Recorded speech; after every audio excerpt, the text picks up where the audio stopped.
नमस्कार दोस्तों, हमारी आज की इस कहानी का नाम है पुनर्विवाह। अम्मा जी, ये हम क्या सही सुन रहे हैं? आप बहुरिया के दूसरे ब्याह सोच रही हो? दूर की चाची आई हुई थी, बोली। हाँ, सही सुने अम्मा जी, लाठी की तेज बात करते हुए बोली। क्या लोग लाज शर्म है कि नहीं? पूरे खानदान की इज्जत मिट्टी में मिलाएंगे।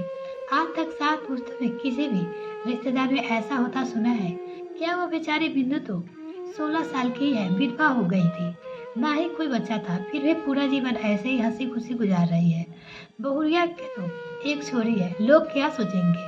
क्या बोली तू अनीता? लोग लाद गई चूल्हे में, बिंदु हंसी खुशी जीवन गुजार रही है। ये तो तू कैसे जाने? कभी उसके पास बैठकर प्यार से बात कर, उसके सर पर हाथ फिराकर उसे गले लगकर पूछना, फपक पड़ेगी, उसका दुख उसकी आंखों से बह आएगी। इंसान है कि ऐसा दूसरे के देखकर झूठी हंसी दिखानी पड़ती है। उसे रात को नींद भी नहीं आती होगी।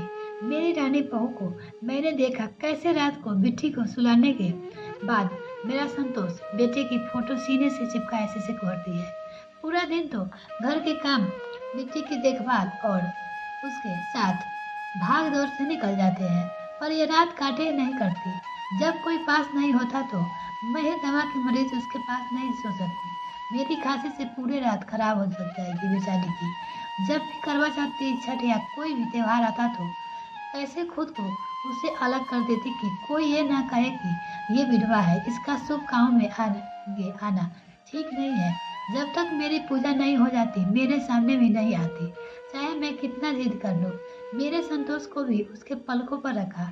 ऐसा प्यार करने वाला पति मिलना मुश्किल है, पर किस्मत को कुछ और ही मंजूर था। पता चल गया था कि हम सबको छोड़कर बेचारी मेरी रानी की उम्र ही क्या है, 24 साल है। उसका दुख देखा नहीं जाता। डेंगू बीमारी ऐसी है अम्मा जी, 2 दिन तो बेचारे मुन्ने के कुछ नहीं बचा। वो सब ठीक तो है, पर आपको क्या लगता है, क्या बहुरिया के लिए कोई कुंवारा लड़का मिलेगा?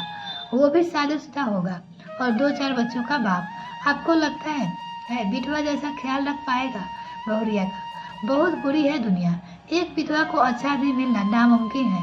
मेरी मानो अम्मा जी, तो यही रखो रानी को, और खराब हो जाएगी इसकी जिंदगी। आप लोगों के बीच सुरक्षित तो है। हम बूढ़ा बूढ़ी कब तक रहेंगे उस बेचारी के साथ? उसके आगे का पूरा जीवन पड़ा है। हमारे रहते उस पर कोई उंगली ना उठा पाएगा, पर हमारे जाने के बाद वो हर आदमी उसे गलत नजर से देखेगा। किस किस की नजर से बचेगी खुद को?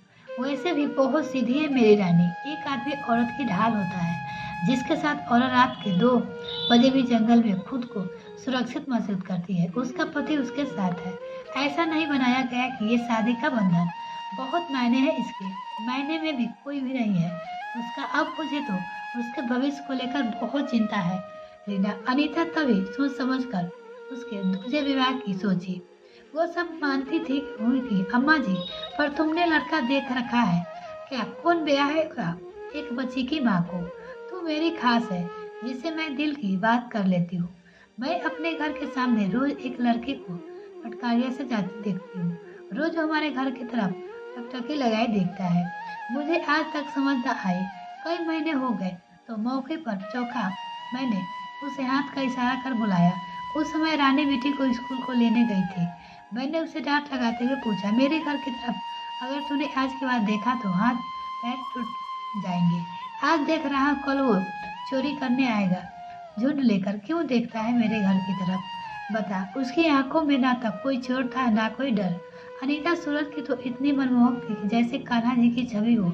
बोला, आंटी जी, मैं आपको चोर लगता हूँ? मुझे किसी ने बताया कि मेरी खास दोस्त रानी यहाँ रहती है। कई बार सोचा आने की, पर किसी न किसी काम से टल जाता है। जब आना चाहा तो पता चला कि रानी के पति अब नहीं है दुनिया में। खुद को संभाल ना पाया। रानी को स्कूल से समय से पसंद करता था, पर वो बहुत ही सीधी भोली भाली लड़की थी। मेरे घर के सामने ही इसका घर है, मायके में। पर अब वो बिक गया था। कभी हिम्मत नहीं कर पाया उसे कहने की। जब हिम्मत जुटाई तब तक ये आपके घर की बहू बन चुकी थी। उसके बाद उसकी ससुराल आना सही ना लगा मुझे बस एक बार उसे देखना चाहता था। कहीं रास्ते में मिल जाए तो बस एक बार पूछना चाहता था। अब क्या पूछना चाहता है तू मेरी बहू से? वो उस लड़का से पूछता है। अनितापुर मेरी तेज आवाज के बाद वो लड़का बोला, यही आंटी जी की मेरे घर वाले ने मेरा रिश्ता तय कर दिया है, पर मेरे दिल में अनीता के लिए लिए अभी भी एक खास जगह है। अगर वो मुझे अपने काबिल समझे तो मैं अपनी पत्नी बनाना चाहता हूँ। उसने वो शादी करना चाहता है, पर अभी तक वो देखी ही नहीं कि आज तक रोज देखता हूँ। फिर भी तुझे पता है रहे कि उसकी बेटी भी है, फिर भी तू शादी करेगा मेरी रानी से? एक क्या तो दो भी बेटी होती तो मैं कर लेता। उसके बच्चे को इतना प्यार दूंगा कि वो मुझे छोड़कर कहीं ना जाना चाहे।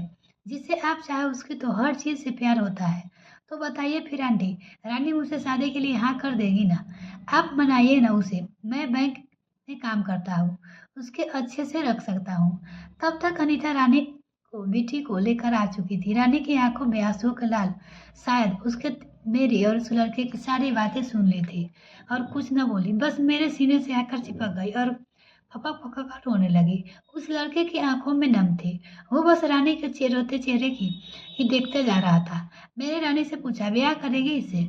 उसने बस इतना कहा, इनको संतोष, इनको नहीं भूल सकती अम्मा जी।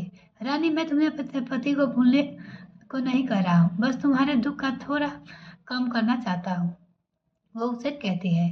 रानी कुछ न बोली। फिर मैंने सोचा अनीता कि इससे ज्यादा प्यार करने वाला लड़का मेरी अनीता को रानी को नहीं मिल सकता। फिर मैंने किसी की परवाह नहीं की। मैं अपनी रानी को इस छोरे से ब्याह ही करूंगी। वाह अम्मा जी, सास हो तो तुम्हारी जैसी।